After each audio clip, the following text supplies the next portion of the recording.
Dans cette vidéo, tu trouveras des éléments de correction de l'activité Découvrir les fractions égales. Donc, voici un plateau de jeu.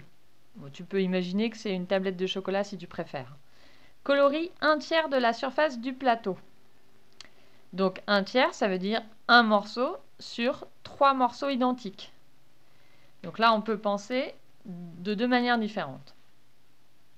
Alors, soit on se dit, il y a 3 lignes, donc un morceau sur 3, c'est une ligne sur 3. Donc soit on colorie une ligne complète. Donc là, on a bien colorié 1/3 du plateau, puisque on a une ligne sur 3 lignes identiques. Deuxième façon d'envisager les choses, c'est que on aurait pu dire, bon, il y a 3 fois 8, c'est-à-dire il y a 24 carreaux au total.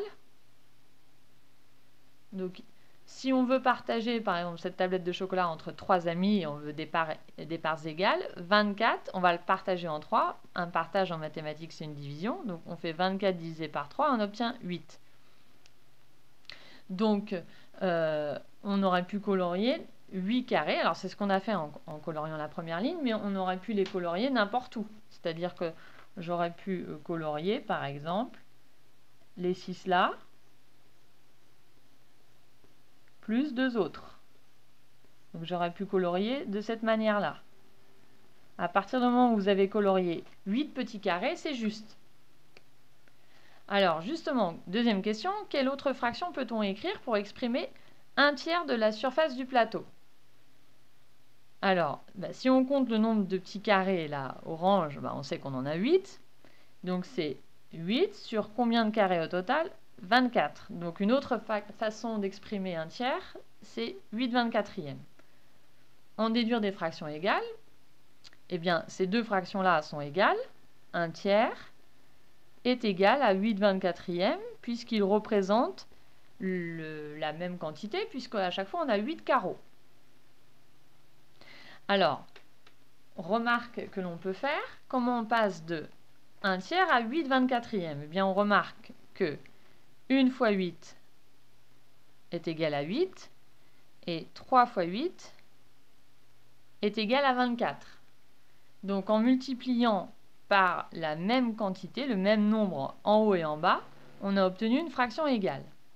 Alors ça, c'est quelque chose qui est toujours vrai. C'est une propriété vraie, c'est-à-dire deux fractions vont être égales si on peut passer de l'une à l'autre en multipliant par le même nombre, ou bien on aurait pu diviser par le même nombre. Alors, on va essayer d'appliquer ça à la fraction 3/4. On veut essayer de trouver des fractions égales à 3/4. Donc la fraction peut-être la plus simple à laquelle on peut penser, c'est en multipliant par 2. Si je multiplie par 2, autrement dit, si je double le numérateur et le dénominateur, je vais obtenir une fraction égale. On obtient 6/8. Donc 6/8, c'est une fraction égale à 3/4. Mais j'aurais pu, par exemple, décider de multiplier par 10. Il faut multiplier par le même nombre en haut et en bas. Sinon, on change la fraction. Donc, si je multiplie par 10, ça fait 30/40.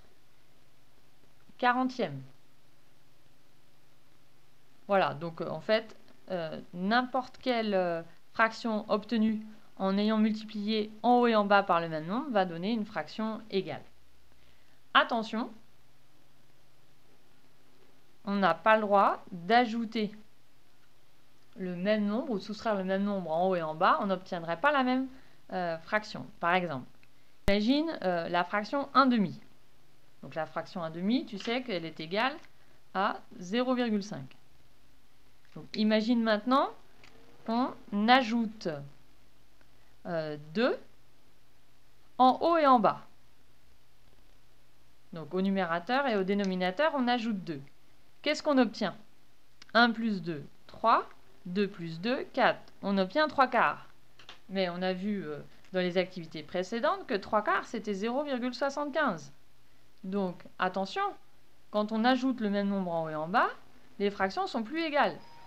Pour que les fractions restent égales, il faut multiplier ou diviser en haut et en bas par le même nombre. Et voilà, cette vidéo est terminée. À bientôt!